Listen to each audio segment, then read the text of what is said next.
She was 9 years old. She weighed less than 60 pounds. On the morning of March 18, 1964, she put on her school clothes, picked up a bag of canned goods she was bringing for her teacher, and walked out the front door of her family's home in Hazleton, Pennsylvania. She never arrived. Somewhere along that short walk to St. Joseph's Catholic School, a walk she had made dozens of times before, a man pulled her off the street, and by 1 o'clock that same afternoon, Marise Ann Chiverella was found at the bottom of a coal pit, more than 2 miles from home. She was 9 years old. She wanted to be a nun. She was learning to play the organ. She had 4 brothers and sisters who loved her, and the man who took everything from her would not be identified for nearly 60 years, 57 years.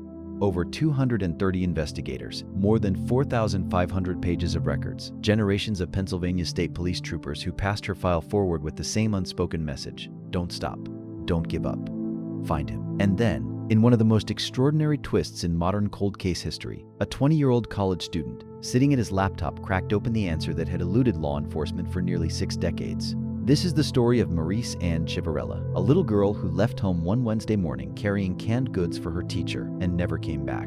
And this is the story of everyone who refused to let her be forgotten. Hazleton, Pennsylvania in 1964 was a coal town in transition. Tucked in the mountains of Luzerne County, about 80 miles north of Philadelphia, Hazleton had been built on coal. Generations of immigrant families, Polish, Slovak, Italian, Irish, had come here, worked the mines, raised their children on these hills, and built a community held together by hard work, Catholic faith, and the kind of tight-knit neighborhood bonds that come from people living close to the earth. By 1964, the coal industry was fading, but the community remained. The streets were familiar. The faces were known. Children walked to school alone without a second thought because nobody had given them a reason to think twice. St. Joseph's Catholic School sat in the heart of the community. Every morning, children from the surrounding blocks made their way there on foot, past corner stores and row houses, and the familiar rhythms of a small city waking up. Nobody watched the clock when children went outside. Nobody had a reason to. The Chiverella family lived near 6th Street in Hazleton. There were 6 children in the house. Marise was one of 5 siblings, the kind of family that filled a home with noise and life, and the small, everyday warmth of people who truly belonged to each other. And 6 or 7 blocks away, a 22-year-old man named James Paul Forte was living his quiet, unremarkable life in the same small city. He had no known connection to Marise, no reason to have ever crossed her path. But on the morning of March 18, 1964, that changed. And everything about Hazleton changed with it. Marise Ann Chiverella was 9 years old, and by every account, she was the kind of child who made a room feel gentler. Her siblings described her as sweet and shy, a quiet girl, the kind who listened more than she spoke, who found her voice not through words, but through music. She had been learning to play the organ. And in the way that children sometimes attach themselves to things that feel bigger than themselves, Marise had found something sacred in those keys. She wanted to be a nun. Not in the vague passing way that children sometimes talk about futures they don't fully understand. She meant it. She was a child of deep faith, shaped by the Catholic community that defined life in Hazleton, and she had found in that faith something worth giving her whole life to. She was the kind of little girl who carried canned goods to her teacher on a Wednesday morning, not because anyone told her to, because someone needed them, and she wanted to help. That detail matters. On the morning of March 18, 1964, Marise's 2 older brothers and older sister left the house for school just a few minutes before her. It was the only time, the only recorded time, that she made that walk alone. Just this once. She left home at 8 a.m. She was last seen alive at 8:10 a.m., walking east on West 4th Street, near the intersection of Church Street, carrying her bag of canned goods. Just minutes from school, she never reached it. She never came home. Her sister Carmen Marie would say it years later at a press conference, her voice steady, but her eyes carrying 60 years of grief. We have so many precious memories of Marise. At the same time, our family will always feel the emptiness and sorrow of her absence. We will continue to ask ourselves, what would have been? What could have been? Those questions do not go away. Not in 57 years, not ever. The search for Marise began almost immediately after she failed to arrive at school. Her family raised the alarm. Police were called. Word spread through the tight streets of Hazleton, the way it does in small communities, fast and heavy. For 5 hours, nobody knew where she was. Then, at approximately 1 p.m., a man giving his 16-year-old nephew a driving lesson made a turn near a dumping site just outside of town, in Hazel Township, close to the Hazleton Airport, just north of Route 309. He looked down into the strip mining pit below. He thought he saw a large doll. It was not a doll. Marise Ann Chiverella had been carried more than 2 miles from the spot where she was last seen alive. She had been thrown into the bottom of an old coal pit, a hole in the earth used as a refuse dump, in a stretch of scarred land left behind by the industry that built this town. Her clothing and personal belongings were found with her. The canned goods she had been carrying for her teacher were near her body. The Pennsylvania State Police arrived at the scene. The first troopers to respond worked non-stop, 20 hours a day, 7 days a week, for months. The lead investigator at the time, Trooper Donald Good, was one of the first men down into that pit. He would still be alive 57 years later, sitting in the audience at a press conference, when the killer's name was finally spoken out loud. The cause of death was strangulation. Marise had been sexually assaulted before she was killed. She was 9 years old. Every piece of evidence collected at that scene, every item from her clothing, every biological sample, was carefully preserved. The investigators of 1964 did not know what they were saving. They could not have imagined the science that would one day exist, but they were careful, methodical. They treated every piece of evidence with the gravity it deserved. That careful work, done in the cold of a Pennsylvania March, is the only reason this story has an ending. The murder of Marise Chiverella shook Hazleton to its foundation. Nothing like this had happened here before. This was the kind of crime that doesn't fit inside a community's understanding of itself. A 9-year-old girl taken off the street in broad daylight in a neighborhood where everyone knew everyone. Corporal Mark Barron, who would later become the lead investigator, said it plainly at the 2022 press conference. Whether you like it or not, the way you lived changed after March 18th of 1964 in Hazleton. He was right. The freedom that had defined childhood in that community, the walking to school alone, the unsupervised afternoons, the unlocked doors, that freedom never fully came back. The Pennsylvania State Police launched an investigation of extraordinary scale. In the weeks and months that followed, troopers worked around the clock. They interviewed neighbors, canvassed blocks, followed up on hundreds of tips. They built a suspect list and worked through it, name by name. Nothing led anywhere definitive. James Paul Forte's name did not appear in a single page of the original investigation. Not as a suspect, not as a person of interest, not even as a passing mention. He lived 6 blocks from the Chiverella home. He was 22 years old at the time of the murder, and in the thousands of pages of records compiled in 1964, he was completely invisible. The years passed. The case stayed open. New troopers were assigned. Old troopers retired. The file was handed forward again and again, across generations, with the same silent instruction attached to it. Keep going. In 2007, 43 years after Marise's murder, forensic scientists at the Pennsylvania State Police Laboratory successfully extracted DNA from specimens preserved from the crime scene. A full suspect profile was built for the very first time. It was uploaded to CODIS, the national DNA database. No match. The man who killed Marise Chiverella had never been arrested for anything that put his DNA into the system. He had simply lived, aged, died, and never once surfaced. The profile sat in the database, checked month after month, year after year. Still nothing, but nobody closed the file. 57 years is a long time to carry a wound. The Chiverella siblings grew up in the shadow of what had been done to their sister. They built lives, raised families, grew old. Their parents, who had lived every single day after March 18, 1964, with a question that had no answer, died without ever knowing who had taken Marise. Carmen Marie Radke, Marise's sister, said that their mother would say grace before meals and end every prayer the same way. She would ask God to help the Pennsylvania State Police find the person who killed her daughter. Every meal, every prayer, every day. For decades, the troopers who worked this case across the years were not strangers to that weight. Corporal Mark Barron, who became lead investigator in 2017, spoke about it at the press conference with a rawness that is impossible to fake. "We're always told not to get attached to a case," he said, "but you can't help it."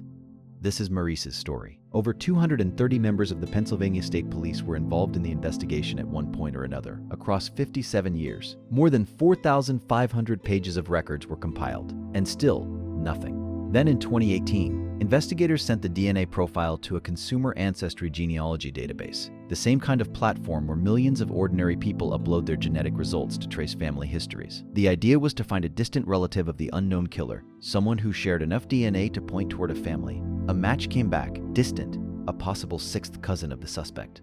But it was a thread. They had a thread. Now they needed someone who could follow it all the way to a name. They found that person in the most unexpected place imaginable, a college dormitory. Eric Schubert was 20 years old. He was a third-year history major at Elizabethtown College in Pennsylvania.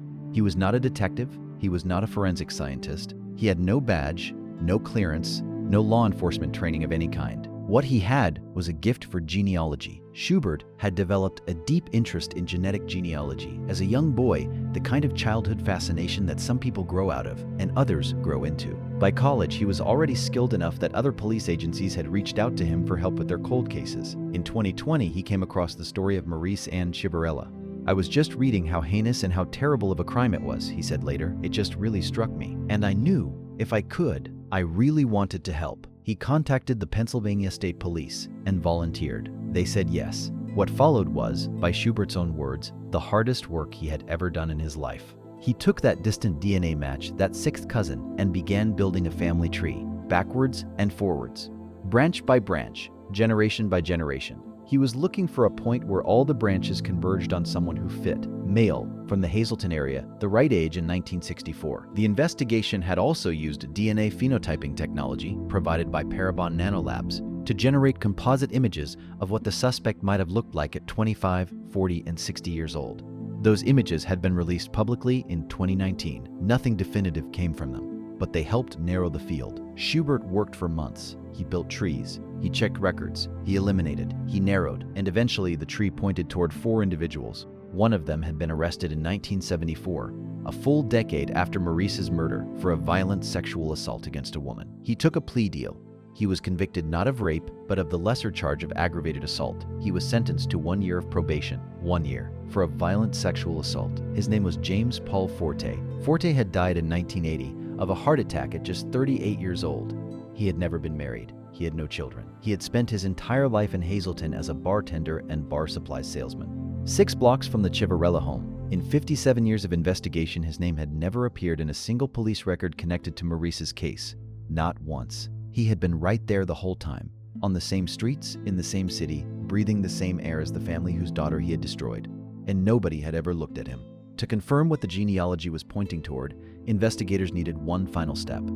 Forte was dead, but his body was still in the ground. In January 2000, authorities obtained a warrant and exhumed James Paul Forte's remains. The DNA was extracted and compared to the profile built from Marise's jacket. The result came back on February 3, 2022. It was a match. Pennsylvania State Police put the probability in the starkest terms possible. To find another person whose DNA matched the sample on Marise's jacket, you would need to search across more than 4 million planet Earths. 4 million planet Earths. James Paul Forte had killed Marise Ann Chiverella on the morning of March 18, 1964.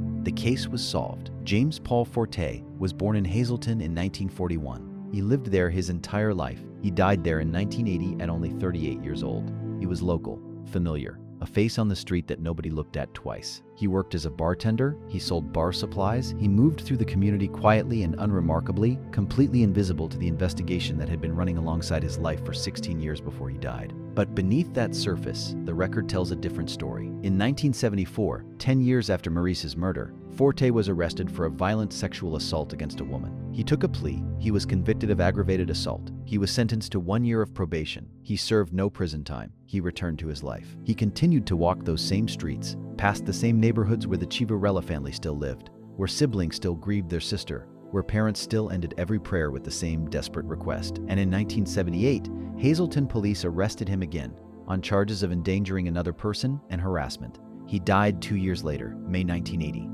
Heart failure. 38 years old. He never sat in a courtroom for what he did to Arise. He never faced a jury. He died quietly in the same town where he had committed one of the worst crimes in its history, thinking he had gotten away with it.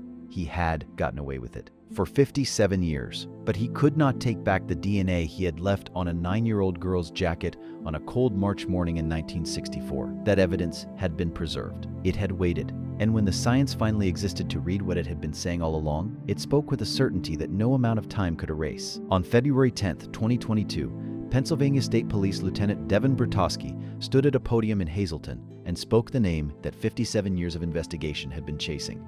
James Paul Forte. In the room with him were current and retired troopers, including Trooper Donald Good, who had been one of the first officers down into that coal pit in 1964 and had worked 20-hour days for months trying to find a killer. He sat in that room as an old man and heard the answer. Also in the room, Marise's 4 surviving siblings, Ronald, David, Barry, and Carmen Marie. They had waited for this their entire adult lives. Carmen Marie Radke spoke first. Her voice carried everything: grief, relief, and something more complicated than either. Our family now knows the identity of her murderer, she said. Justice has been served today. And then she said something that broke open the room. She said their parents had never wanted revenge, they had never asked for punishment or pain, they had asked for one thing only, the truth.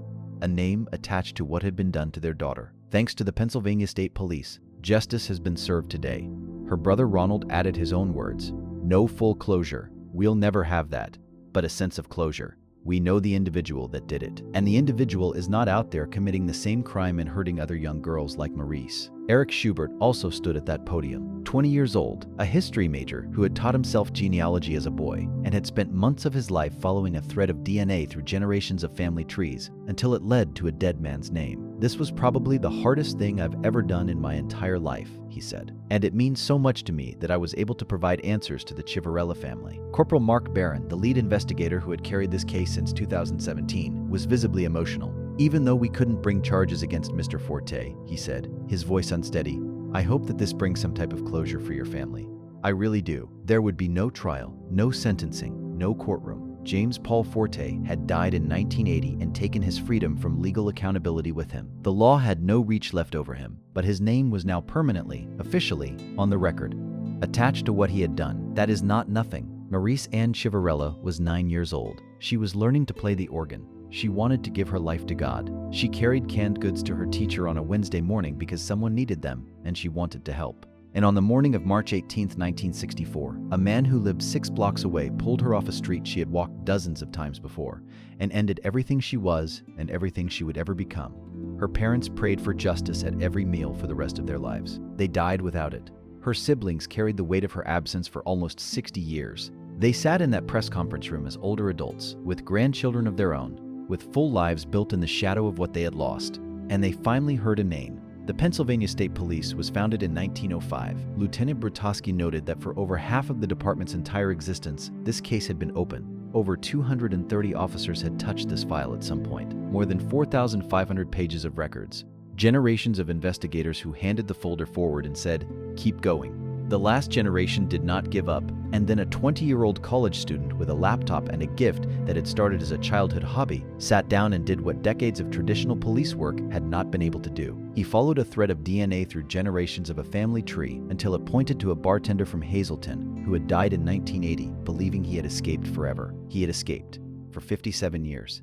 But not forever. The evidence collected in 1964 by troopers working 20-hour days in a coal pit in Pennsylvania was preserved carefully enough to still be readable more than half a century later. The DNA on Marise's jacket had waited, and when the science finally existed to speak its truth, it did so with a certainty equivalent to searching 4 million planet Earths. How many other cases from that same era are sitting in evidence storage right now, waiting for one more detective? One more genealogist? One more person willing to try? Marise Ann Chiverella was the 4th oldest cold case in American history to be solved through genetic genealogy, the oldest in Pennsylvania. She was 9 years old. She never made it to school. But 57 years later, in a room full of people who had never stopped working for her, she finally received the only thing her family ever asked for. Not revenge, just the truth. Her mother's prayer, the one said at every meal, at every grace for decades, was finally answered. 57 years, 10 months, 23 days. The clock has stopped. Thank you for watching Caseora. Every case on this channel is weeks of research and a commitment to honoring the real people behind these stories. If this case moved you, please take a moment to like, subscribe, and drop a comment below.